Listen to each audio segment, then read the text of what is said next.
नमस्कार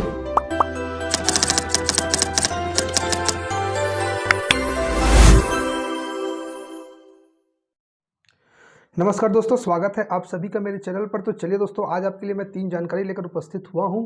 आइए एक एक करके जानते हैं जानकारियां क्या क्या हैं। तो पहला जानकारी दोस्तों, आरक्षण को लेकर शासन ने जारी नहीं की अधिसूचना।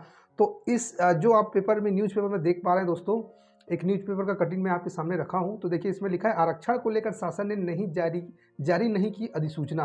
दोस्तों, दरअसल ये बात है कि शासन खुद असमंजस में है कि कैसा आरक्षण रोस्टर जारी किया जाए। देखिए, क्या मामला क्या है दोस्तों, जो हाई कोर्ट है उन्होंने अभी 50% आरक्षण के ऊपर अपना निर्णय दे दिया था, लेकिन अब पहले जो आरक्षण था वो 58% था।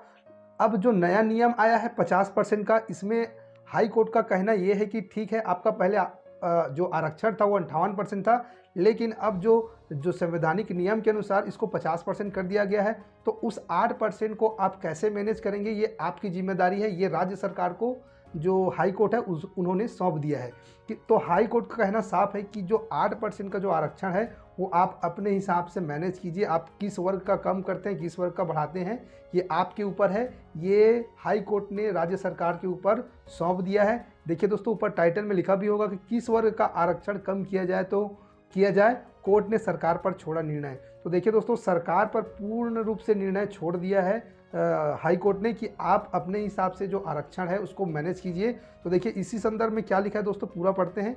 छत्तीसगढ़ में 58% आरक्षण को हाई कोर्ट द्वारा अमान्य करने के फैसले के बाद राज्य सरकार द्वारा इसे लेकर अधिसूचना जारी नहीं किए जाने के कारण विभिन्न विभागों में पदोन्नति, नई नियुक्तियां, साक्षात्कार बंद हो गए हैं। मामले में 2 माह बाद भी कोई आदेश जारी नहीं किए जाने से नई भर्तियां के विज्ञापन भी नहीं निकल पाएंगे। ऐसे में नई भर्तियां तब तक नहीं हो सकेंगी जब तक शासन आरक्षण की स्थिति को लेकर नया आदेश जारी नहीं करता।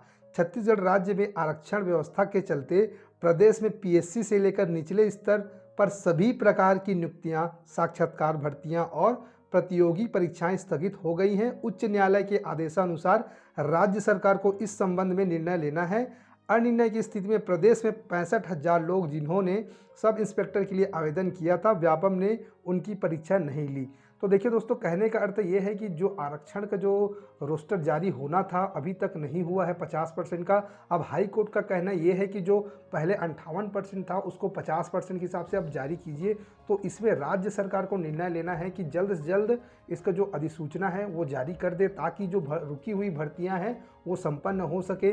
अब इसी संदर्भ में बहुत सारी भर्तियां रुकी हैं, जैसे कि एसआई की भर्ती हो गई है, इसका पेपर भी होने वाला था जो कि अब स्थगित कर दिया गया है। और अभी 12,489 पदों पर जो शिक्षकों की भर्ती होने वाली है वो भी सिर्फ आरक्षण के कारण ही, आरक्षण रोस्टर के कारण ही रुका हुआ है। जैसे ही आरक्षण रोस्टर बनेगा, अधिसूचना जारी होगा, वैसे ही उसका विज्ञापन उसके हिसाब से बनकर तैयार हो जाएगा। तो इसमें दोस्तों आरक्षण के कारण ही बहुत सारा जो भर्तियां हैं, पदोन्नतियां हैं, नियुक्तियां वो रुका हुआ है। तो सिर्फ आरक्षण के कारण ही है। इसको सरकार को जल्द ही फैसला लेना चाहिए और अपनी जो 50% की अधिसूचना, इसी कड़ी में देखिए दोस्तों, भर्तियां को जल्दी कराने के लिए और आरक्षण रोस्टर जारी कराने के लिए बहुत सारे अभ्यर्थी बहुत परेशान हैं और अपनी बात शासन तक पहुंचाने के लिए तरह तरह के कार्यक्रम कर रहे हैं। आप चित्र में देख पा रहे होंगे, ये फोटो जो दिख रहा है वो बिलासपुर का है, गांधी चौक का। यहाँ पर लिखा हुआ है, देखिए 31 तारीख को इसका ये जो प्रदर्शन हुआ था ये हुआ था। तो ऐसे में जो बेरोजगार अभ्यर्थी हैं बहुत परेशान हैं। शासन को बहुत जल्द इसका निर्णय लेना चाहिए और जल्द ही भर्तियाँ निकालनी चाहिए, ताकि जो हमारे अभ्यर्थी हैं उनको रोजगार मिल सके। तो दोस्तों, जैसे ही आरक्षण रोस्टर जारी होगा वैसे ही शिक्षक भर्ती और जो बाकी भर्तियां रुकी है उनका नोटिफिकेशन जारी होगा और बहुत जल्दी होगा। सीटीईटी की जो अभी ऑनलाइन एप्लीकेशन प्रारंभ हुई उसकी बात कर लेते हैं। तो देखिए दोस्तों, सीटीईटी का ऑनलाइन एप्लीकेशन 31 तारीख से प्रारंभ हो गया है और जिन अभ्यर्थियों का सीजीटेट और सीटीईटी क्लियर नहीं है वो अभ्यर्थी तत्काल भरना प्रारंभ कर दें। और दोस्तों देखिए, सीटीईटी में एक बहुत बड़ा बदलाव हुआ है। पहले नियम था, सीधा मैं नियम की बात करूंगा, पहले नियम था जिनका बीएड, डीएड या बीटीसी, डीएलएड जो भी है, अगर वो प्रथम वर्ष कंप्लीट कर चुके हैं, द्वितीय वर्ष में अगर जाने वाले हैं, तो ऐसे अभ्यर्थी ही सीटेट या सीजीटेट भर सकते थे। लेकिन अभी नियम ऐसा आ गया है कि सीटीईटी में जो अभ्यर्थी बीएड, डीएड और डीएलएड, बीटीसी अगर एडमिशन ले चुके हैं, भले वो पहला वर्ष क्यों ना हो, भले एक दिन क्यों ना हो, चाहे 2 दिन क्यों ना हो, जो एडमिशन ले चुका है वो भी CTET का फॉर्म भर सकता है। ऐसा CTET के गाइडलाइन में लिखा हुआ है और ये नया अपडेट है दोस्तों और बहुत बड़ा बदलाव है केंद्रीय जो माध्यमिक शिक्षा बोर्ड है उसका। तो दोस्तों उन अभ्यर्थी के लिए बहुत ही बढ़िया है जो अभी बीएड में या डीएलएड बीटीसी में एडमिशन लिए हैं, तो वो भी अब पात्र हो जाएंगे CTET दिलाने के लिए। तो ये तो था पहला बड़ा अपडेट। दूसरा दोस्तों, अगर आप ऑनलाइन एप्लीकेशन फॉर्म भरते हैं तो आप 10वीं का मार्कशीट अपने साथ लेकर भरें, क्योंकि जन्म तिथि, नाम, ये सब में गलती ना हो। अगर एक बार गलती हो गया दोस्तों तो उसके बाद CBSE के पास कोई ऑप्शन नहीं है इसको सुधारने का, क्योंकि ये पूरा कंप्यूटराइज्ड होता है। इसका जो परीक्षा से लेकर रिजल्ट निकालने तक का जो प्रोसेस होता है वो पूरा कंप्यूटराइज होता है। इसलिए आप फॉर्म भरते समय एकदम सावधानी बरतें। डेट ऑफ बर्थ, नाम, सरनेम और जितनी भी इसकी जानकारियां होती है वो एकदम अपने सामने बैठकर एकदम ध्यान से 2-3 बार रिव्यू करके ही भरें, क्योंकि अभी हमको देखने को मिला है CGTT में बहुत सारे अभ्यर्थियों ने OBC जो नॉन क्रीमिलियर थे उन्होंने क्रीमिलियर CL का जो ऑप्शन था उसको टिक कर लिया था, तो बहुत लोग इसमें अपात्र हो गए थे। 75 नंबर आने के बावजूद भी उन लोग का जो क्वालिफाइंग मार्क होता है वो नहीं दिखाया गया, वो अपात्र दिखा दिए गए, अनक्वालिफाइड दिखाए गए।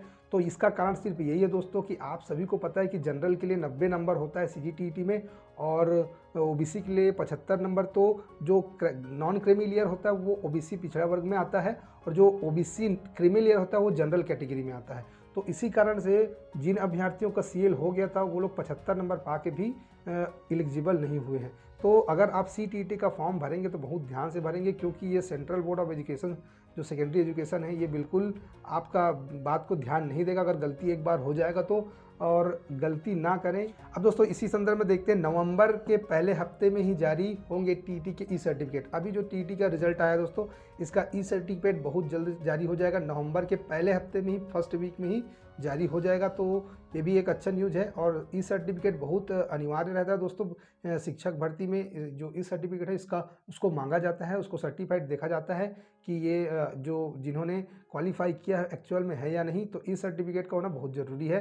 तो ये नवंबर के पहले हफ्ते में जारी होने की संभावना है। तो दोस्तों आज की वीडियो में बस इतना ही। आशा करता हूँ आपको वीडियो अच्छा लगा होगा। अगर वीडियो अच्छा लगा हो तो लाइक कीजिए और अगर मेरे चैनल पे आप नए हैं तो मेरे चैनल को सब्सक्राइब कीजिए। जल्द ही मिलता हूँ आपको एक नए वीडियो में, तब तक के लिए जय हिंद।